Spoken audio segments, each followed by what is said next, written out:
Welcome to Dr. Doodle's History. Today, we will be looking at Federalist number 10 and getting you ready for the AP Gov exam. Let's get started.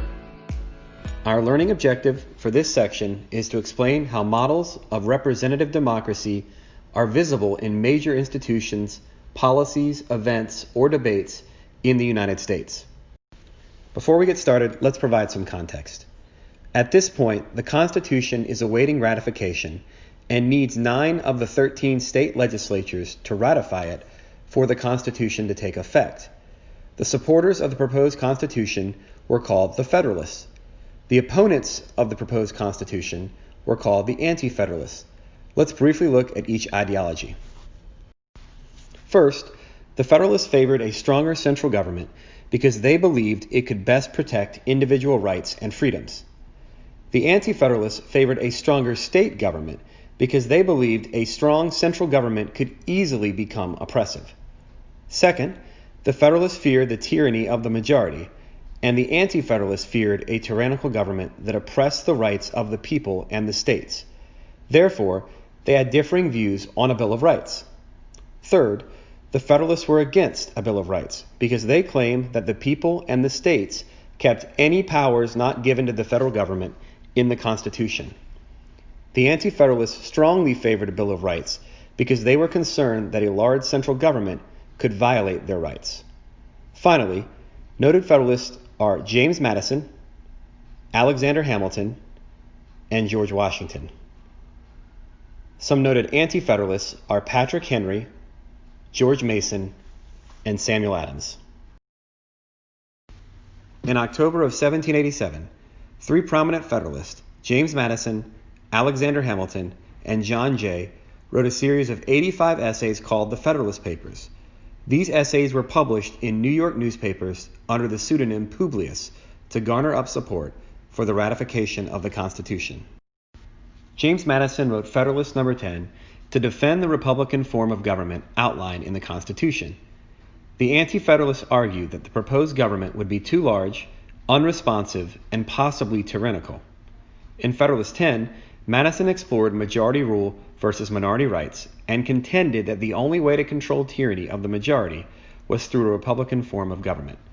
Let's look at the underlying principles of Federalist 10 now. The first principle comes from Madison's fear of the tyranny of the majority. Madison and the Federalists feared that the majority might use their power to suppress the rights of the minority. The Federalists saw Shays' Rebellion as the perfect illustration of the dangers of majority rule and claimed that the only way to protect minority rights is in a Republican government. The second principle is republicanism. A republic is a government whose powers are clearly defined and limited by a constitution.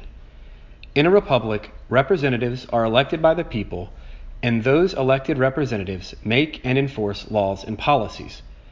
In Federalist 10, Madison argued fiercely against democracy and viewed democracy as incompatible with personal security or the rights of property. Madison believed that the only government that could protect minority rights was a republic. Federalist 10 is all about factions and their destructive role in breaking apart the republic. So what is a faction? Madison defines a faction as a number of citizens, whether amounting to a minority or majority of the whole, who are united and actuated by some common impulse of passion or of interest, adverse to the rights of other citizens, or to the permanent and aggregate interest of the whole community.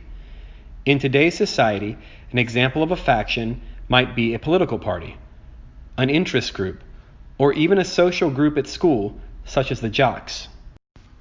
Madison claimed that there were 2 ways to limit the mischief caused by factions: remove the cause or control the effects.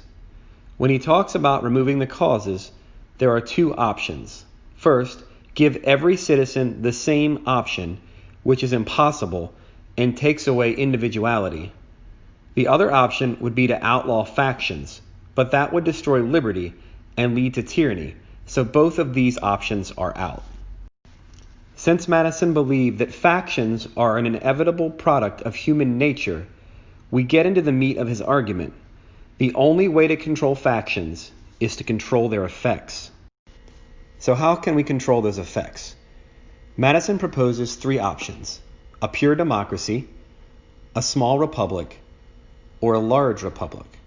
The first option he discusses is a pure or direct democracy, but he quickly dismisses it because he says that in a pure democracy, one faction could prevail and that faction could easily oppress the rights of the minority. The second option to control the effects of a faction would be in a small republic.